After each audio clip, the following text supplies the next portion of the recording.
All right, guys. So today is lesson 3 of Unit 13, and it's basically like Hitler and Nazi Day. So we're talking about overall, like, how does Hitler come to be, right? Like, how does he end up the dictator of Germany when, of course, after World War One, they were a republic. They were the Weimar Republic. So, how do we go from having a German Reichstag or parliament and a republic to fascist dictator? And in order to kind of understand, of course, just who Hitler was, you really have to go back to the beginning with him. Um, he is, kind of a textbook psychology case in terms of why he ends up kind of this sociopathic narcissist. And again, like he checks a lot of boxes as to the typical move towards those types of world views, I guess you could say. And so, with that all being said, let's get started. Let's look at Adolf Hitler just as a person for a second.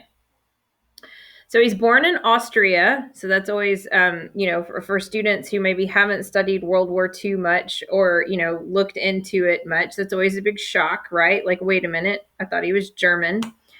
Um, so if he's not German, how does he get German support? How does he end up being like the dictator of Germany? That conversation always comes up, and here's how I explain it. So yes, nationally, he is Austrian, but ethnically Aryan. Okay, and again, if you know your history at this point in time, like it was more about it was being Aryan, which of course Germany was definitely like kind of the seat of what was the Aryan tribe of Europe. So, yes, like many of your German people were Aryan, but you have to think like the Aryan tribe that he is saying is the superior group of people, they lived not just, of course, in what was now Germany, but in Austria and even in parts of France and, of course, Czechoslovakia and so it was about being ethnically Aryan, not nationally something. So that's why I tell students all the time. I'm like, okay, so you are all nationally American, but you, of course, are ethnically Hispanic or ethnically German or ethnically Irish or, whatever. Or ethnically, a lot of people are kind of a mixture.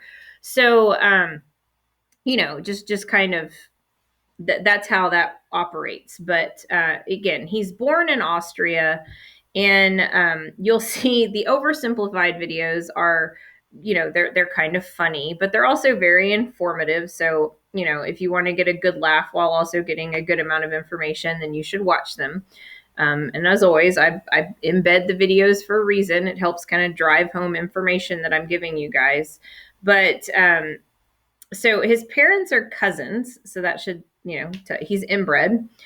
And also his dad is pretty violent of a guy, like beats him pretty regularly as a kid.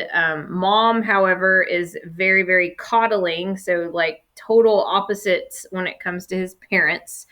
Naturally, he's very, very attached to his mother, hates his father, type of a situation. um but so that's he has kind of this traumatic upbringing in a lot of ways. And when he grows up, of course, he wants to get away from home and he wants to be an artist. So Vienna, Austria, of course, the capital of Austria at that point in time, and really even still today, is this seat of art in Europe. It's where your very prestigious art schools are. The art scene of Vienna is a huge part of the city's just overall culture, and that so he goes there because he wants to pursue when he's younger being an artist. The thing is, though, is that he didn't do very good in school. And so he doesn't pass the entrance exams to get into college at the time. And when he goes and just tries to get in via his artistic merit, he's denied because his artwork just really wasn't that great. I mean, he wasn't bad, but when it was, if you look at some of his artwork, I mean, I'm not an artist, so I look at his paintings and I'm like, oh, they're not bad. But to the highly competitive art scene of Europe that was Vienna, his stuff was pretty much like crap. And so he's rejected. Well, here's the deal. There were a lot of Jewish people that lived in Vienna because honestly, the Jewish people were overall pretty wealthy. And wealthy people tend to get into the art world. And also a lot of the Jewish people were also intellectuals. And so you had a lot of your art professors, the board of a lot of these art institutes that he was trying to get into had Jewish board members. And if you're asking yourself, well, why is that? Well, guys, culturally, the Jewish people are very like frugal, which means, they don't spend a lot of money on stuff that they deem to be unnecessary or materialistic. And that actually goes back to the Torah, okay, or the first 5 books of the Old Testament that Jewish people adhere to. I mean, which is a set of laws essentially given to the Hebrews by God. And it outlines not only like, what you should eat, that's kind of always what people focus on when you're talking about Jews, is like the kosher diet. But in addition to that, it specifically outlines like how you should manage your money. And so, this is something that the Jews adhere to, and because they follow this management system outlined in the Old Testament, they put a lot of money back into savings. Again, they don't they're frugal, they're smart with their money, they're also very good like just at business. And again, a lot of it goes back to these Old Testament laws about finance. And so during the 20s, when everything is really bad, in Germany and in Austria due to the Treaty of Versailles, and then even into the 30s, once the Great Depression hits, overall, the Jewish population in these areas isn't seeming to suffer as badly as everybody else. And it's because, again, culturally and religiously, that they were, they sock their money back and save it. And so they're just better prepared for a situation like this. And if you are ignorant to that knowledge, you start to get this whole mentality of, well, why are they doing okay? What are they doing? Are they stealing money? And then there's already this deep rooted anti-Jewish or anti-Semitic attitude that stems, as we've talked about in previous units, all the way back to the Crusades. And so there's already this like them versus us mentality and racist sentiment towards Jews. And so to see them doing better than everybody else during a very tense downturned time of history, it just adds fuel, unfortunately, to that already existing fire. And Hitler is no different. He's gonna, and again, he's a narcissist to the nth degrees, and so he thinks that everything that he does is perfect. A lot of that has to do, again, because of the coddling mother. I've been told my whole life that I'm perfect and can do no wrong, and other than from my dad, but I hate him, and I'm going to do everything that I can to continually piss him off in life. And so so when he doesn't get into art school, he that, again, that kind of deep-seated anti-Semitic systemic European mentality becomes even more rooted within Adolf Hitler. And so, it's important to kind of understand that history of him. The oversimplified video is going to talk about, how he is homeless for a while. And World War I was very much like his ticket out of kind of a miserable stage of his life in his early 20s.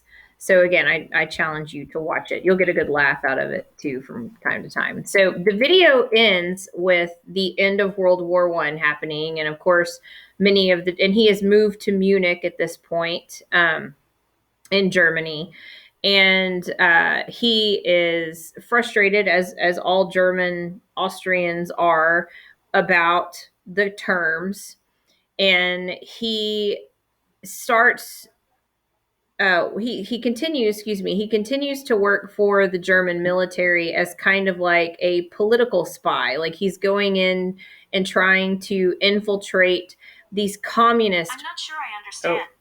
these communist parties, and to then like kind of turn them into the German Republic and be like, hey, they're communists, they're trying to create like revolution or rebellion or whatever. Well, he goes to a meeting for the German Workers' Party thinking that they are going to be like super left wing communist party. And he actually realizes very quickly, like, they are not super left wing. They are actually like extreme, what we would call like alt right, nationalist to the point of not good, highly anti Semitic group. And it's this teeny tiny little political party. But he is like, oh my gosh, I have found my people. And so he takes control of it because it's not hard when the party itself is like super small. And he starts to try to grow it, right? And he renames it the National Socialist German Workers' Party. And in German, Nazi as an acronym works. So Nazi for short. And he gained some ground with people in the early 1920s, but overall, as a whole, the German people had no idea who Hitler was and had no real clue who the Nazi party was in the early 1920s. But being the sociopathic narcissist that he is, he thinks that everybody loves him, and that he can easily stage a successful revolution in the 1920s.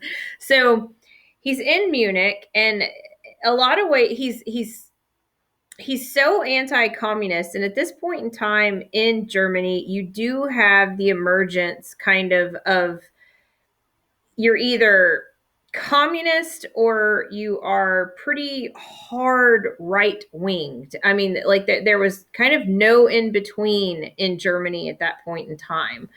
Um, and so, because he is on the right wing side of things and very anti communist, he feels that the whole, all of Germany is like under threat by these communist parties, and that, a revolution has to happen, so that they get completely snuffed out. So he finds out that there are these government officials meeting at this beer hall in Munich, and he goes with like a little kind of small military group that he puts together and storms into the beer hall trying to take over in what we would almost call a coup, and is not successful. I mean, he gets squashed very quickly in this. He's actually sentenced to 5 years in prison, as being kind of, like basically a traitor, and a revolutionary. And this is when he writes his very famous memoir, Mein Kampf, or My Struggle in English. If you ever read Mein Kampf, it's very much like the blueprints of his overall plans. I mean, like, Mein Kampf is pretty much, again, Hitler in a book. And so, extreme German nationalism, anti Jew, survival of the fittest. We need to conquer as much land as possible, which is Lebensraum, the living space, so that our, awesome, superior Aryan race can not only procreate but have plenty of room to expand, and so our ideology can become, the ideology of the world. I mean, that's Mein Kampf in a nutshell. Hitler is going to write this again while he's serving his 5 years, but he will actually only serve 9 months of the 5 year sentence because, again, I told you guys yesterday, he very much admires Benito Mussolini. And he looks at Mussolini and Mussolini's success and takes a page out of that playbook and starts to really hone his speaking skills. And he's a very charismatic guy. He's very passionate, and all the things that he's saying again strikes right to the heart of most Germans' frustrations. Especially by the late 1920s. I mean, the German people are pissed. I mean, they're sitting here going, this is, World War I was not all our fault. Why are we being blamed for this entire war? We are now broke as a joke. Like, I mean, I can't feed my kids. I mean, y'all saw yesterday how horrible the inflation rate became and how just ridiculous the German economy became. And again, this is, you have to think, prior to World War I, guys, other than Britain, no one could compete with Germany on an industrial or economic scale. And so, I mean, this was once a hugely powerful, thriving economic and industrial powerhouse that has now been reduced to a humiliated economic, shell of its former self. And so, when you have somebody that gets up on stage that starts talking about, like, we didn't deserve this, and Germany, is this incredible nation, and I will make sure that it is awesome and incredible again, and we will rise from this, and you shouldn't feel ashamed to be German, and you shouldn't feel humiliated by being German, and we're gonna get through this and stick it to all those people that have done this to us. Well, I mean, this is like, in a lot of ways feeding candy to babies. I mean, like, as far as what the adults of Germany at that time wanted to hear. I mean, again, it fed right into those frustrations. And so people were like, yeah, absolutely, we agree. And that's kind of how he starts gaining a base. I mean, he gets out in 9 months because of that. I mean, the judges and the guards at the prison listen to his speeches and his, he's talking to them, and they're like, oh my gosh, yes, I completely agree. Like, why are you sitting in prison? Like, you're a true patriot to the German people. I mean, like, so he gets out.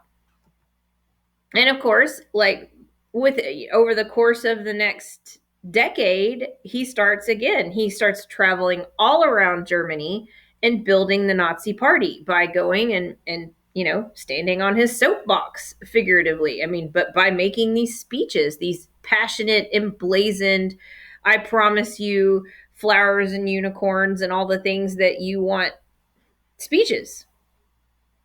So by 1932, the Nazi Party has almost 1 million members, and it's the largest party in the German Reichstag, which was the German parliament at the time. And so, again, a huge part of how he gains power is by saying, like, we are going to come out on top. Like, I'm going to make sure that Germany is strong again. I'm going to fix all of these economic problems. And I mean, just trust me and we'll get it done.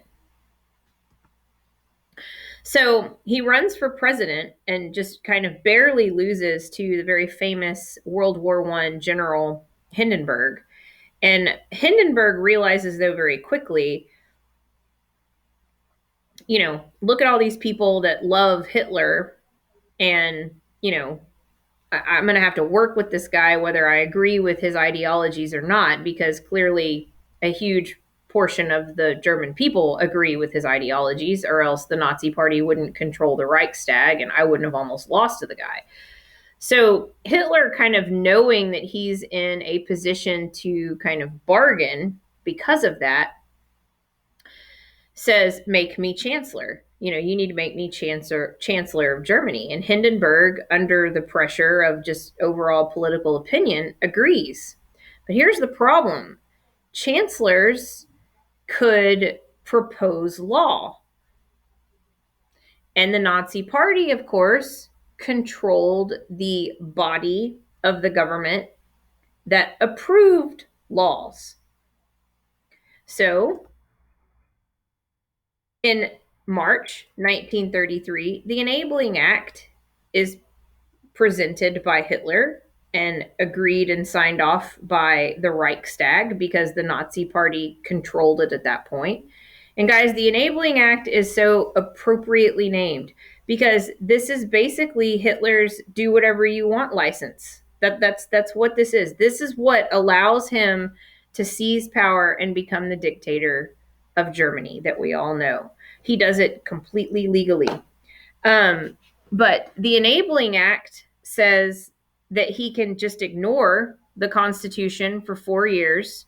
It gives him complete authority to rule by emergency, because they considered, of course, everything going on with the Great Depression at the time and economically as a state of emergency. And so but the problem is this Enabling Act says you can completely rule by decree during an emergency, which, okay, like we have one, Great Depression, but it dissolves the Reichstag, which was the German parliament, and bans all other political parties. Guys, it was the blueprint of him becoming a one-man show, and he did it again, like pretty much legally. And so there are, of course, a lot of Germans at this point that are going like, oh my gosh, no, like what in the world just happened? This is not what is supposed to be going on. But by the time it happens, he's already got the power. I mean, this has been signed into law. I mean, it unless you want to revolt against the Nazis and Hitler, he has power. And so, of course, between 1933 and 1939, they start building the infrastructure of the Nazi state.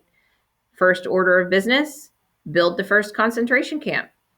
I mean, if you're going to single-handedly exterminate an entire race of people, you have to have the infrastructure there to do so. So Dachau is built in 33, I'm pretty sure, and again is the first concentration camp.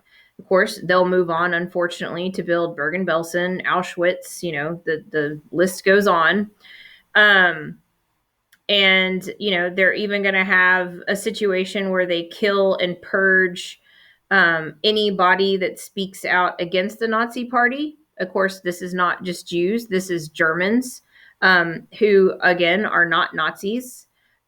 I mean, they're going to kill political rivals. There's even they do it over the course of actually a night. It's called the Night of the Long Knives, where they kill like 200 people in one night that were deemed kind of top conspirators against the Nazi Party. And again, these are like fellow German people that just didn't agree with Nazi ideology, and then they got wiped out. This is typical fascist dictator behavior. I mean, this is just like Stalin, okay? Like Mussolini. You got to take out your threats. And so now, he's pretty much unchecked, has all the power, has all the money, and and so here we go. Here comes the Nazi regime of Germany.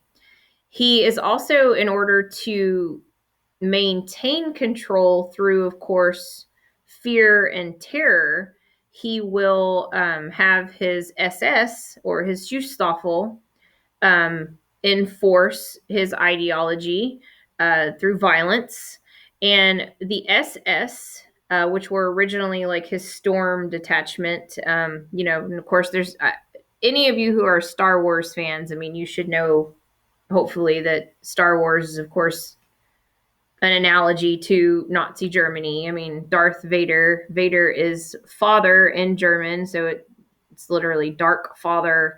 The stormtroopers are, of course, like this, the storm detachment of Hitler and, imperialism, and I'm going to conquer the world. I mean, again, lots of parallels there. It's the whole thing. So, the SS though is originally meant to be Hitler's like kind of personal bodyguard, but it morphs into these become like his right hand men. And a lot of the men that are top tiered SS officers are just as evil and scary as Hitler himself. Like Heinrich Himmler, he was literally, his nickname was Hitler's executioner. He was in charge of all of the concentration camps and basically set quotas for death. Um, at these concentration camps, he would go around and basically be like, have you met your death quotas? Um, Another person that is really, really scary is, of course, Joseph Mengele, the angel of death. He is going to be like one of the top tier doctors within the Nazi party that goes into these concentration camps and does all of the experimentation on the Jews. He especially liked identical twins, did tons of horrific things to identical twins. And then you have Martin Bormann. Martin Bormann, in my opinion, is basically just a mob boss. I mean, he was like the CFO of the Nazi Party, which is like chief financial officer. He was in charge of all of the money and that came in, and that ends up being a heck of a lot. Of course, once they take over pretty much all of Europe, and Bormann. In my personal opinion, would make people like Al Capone look like a teddy bear. But it's just he surrounds himself with these like equally fanatical, evil people. And there's also this huge misconception about, oh, well, like if you were in the SS or if you were close to Hitler, then you had to be like blonde hair and blue eyed, and that that was a part of his whole like ideology, was only blonde hair and blue eyes could survive. And that's actually a myth. Hitler himself had brown hair and brown eyes and actually a darker skin tone. It was more about how can you prove to me your Aryan lineage. If you were going to be an SS officer, you had to actually provide your family tree to Hitler, and and be able to track as far back as you could your Aryan, again, heritage. And so that was what it was more about than blonde hair, blue eyes. He actually, yes, I will say this, he preferred blonde hair, blue eyes. He felt like if you had that, that was a sign of even more pure Aryan heritage. But you didn't, that wasn't like a be all end all, because he himself didn't even have that. And he killed millions of people that had blonde hair and blue eyes. Again, it's more about being ethnically Aryan than it is about your hair color or eye color. Just kind of go ahead and dispel that myth from your minds if you had it. So the SS again becomes a huge part of his, inner circle and how he controls Germany. So this is the second part of the oversimplified of Hitler. So again, it talks to you about kind of how he grows the party and stuff like that. So Hitler does massively turn the German economy around between 1933 and 1937. And of course, this just further endears him to his base, and then also helps endear him to those that may have been on the fence about him, that were kind of like, I don't really know about this guy. Well, I mean, the second that you start improving people's lives financially, I mean, there's a lot of stuff that people can overlook about you that they may not like.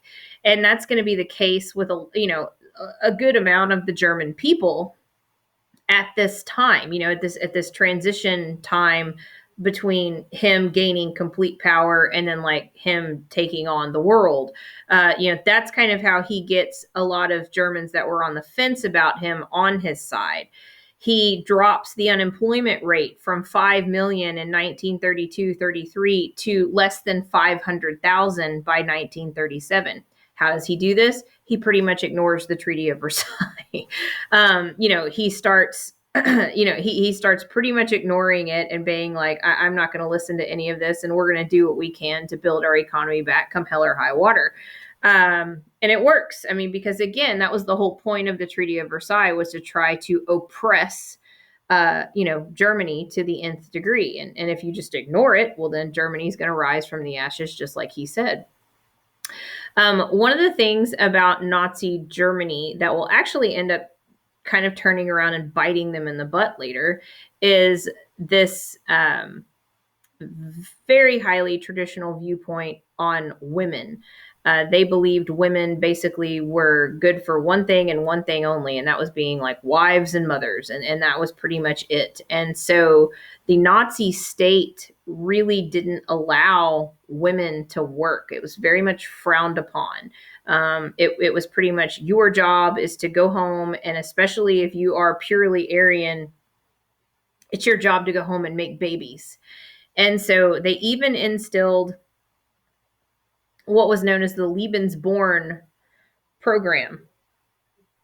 And I challenge you all to click on that link and read that article about it. It's basically taking women who were unmarried or maybe widowed that were purely Aryan, that could prove their Aryan lineage, obviously.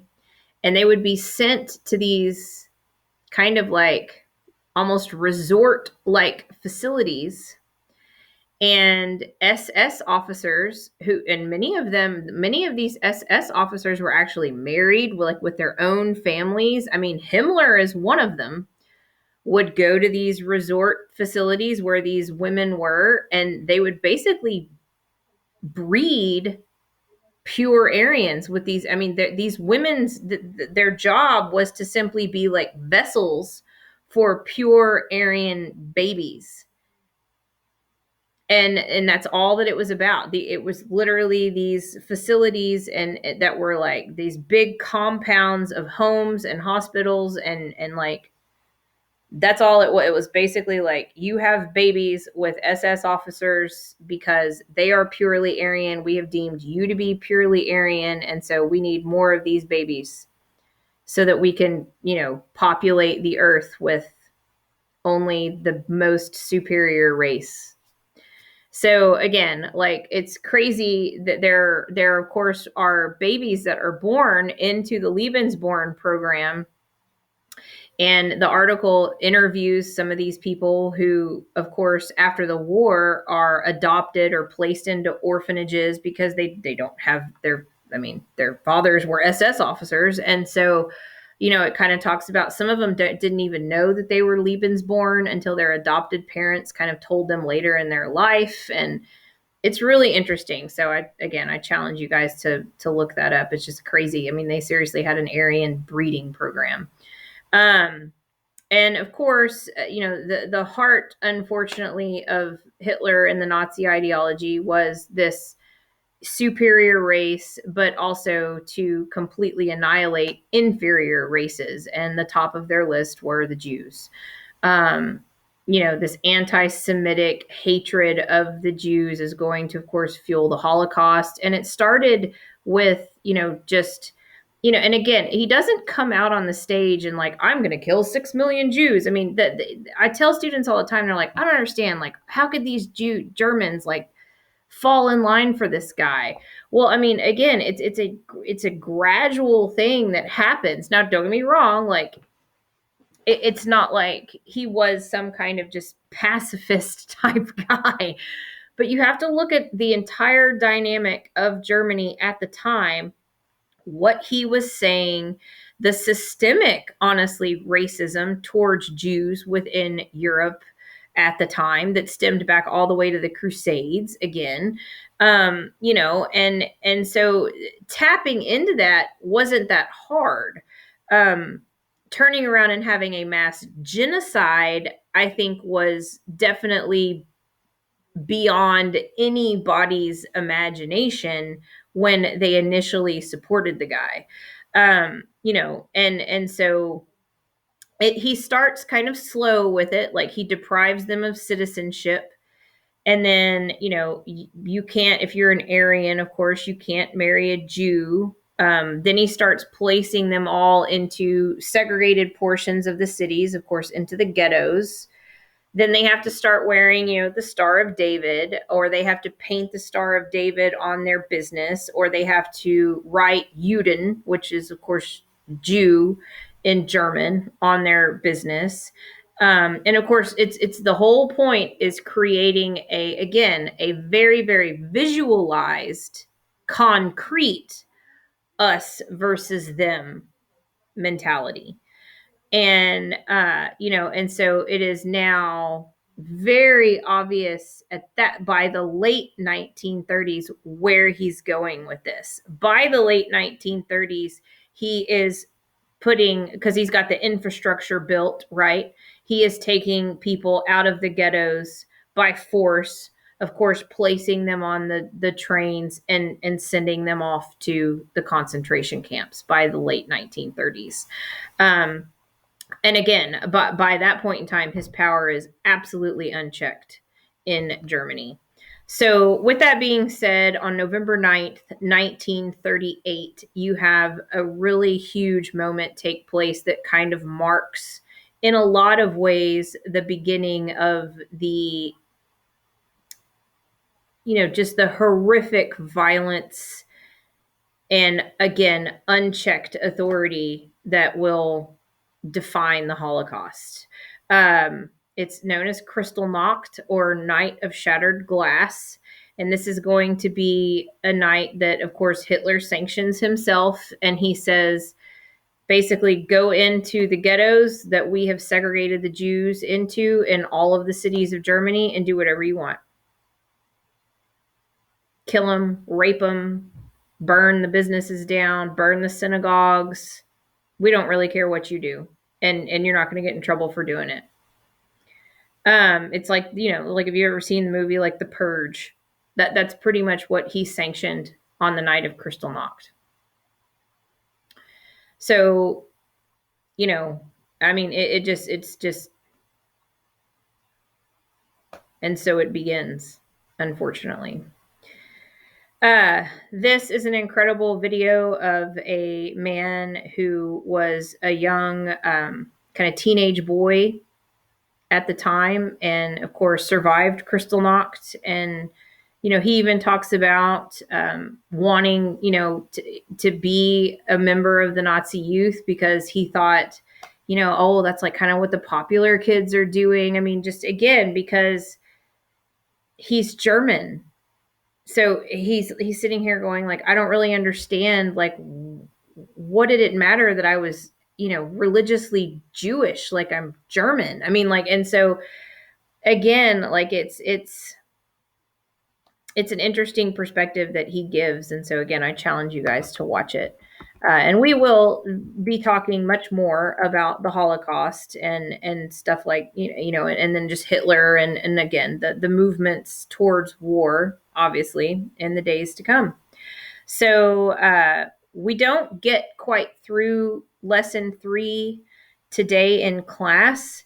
And so it's going to bleed into tomorrow. And then, we'll start what we can of lesson 4 tomorrow. So just kind of know that moving forward, we're only going to get through lesson 4 this week, period, even though it's only Wednesday. Just letting you guys know, because y'all are going to have a formative on Friday over lessons 1 through 4. So as always, if you have any questions, let me know. And I hope you guys are having a great day. Bye.